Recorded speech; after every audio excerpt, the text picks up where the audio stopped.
La moció de Junts, a veure, ens va semblar que no tocava. Ja estem en aquesta ruta, ja s'està portant a terme converses amb l'Ateneu i semblava que aquesta moció no tingués en compte aquesta feina que s'està fent. No el producte, perquè el producte evidentment no es pot deslocalitzar, el cava es pot fer aquí a la zona de la Déu Cava, però sí que s'està deslocalitzant la marca i això evidentment ens preocupa perquè pot tenir una repercussió negativa en un futur. Jo em faig un balanç molt positiu, la veritat.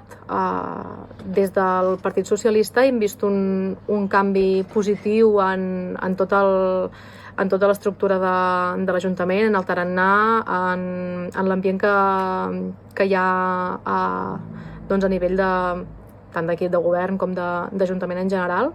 Aquesta ha tingut més complicacions i ha tingut entrebancs que evidentment també l'han allargat en el temps i l'han complicat.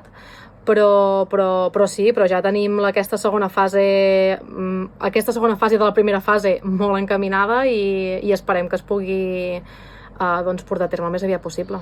No arribarem a aquest estiu per temes de temps i de licitacions, del projecte. La veritat és que els tràmits administratius són malauradament molt lents.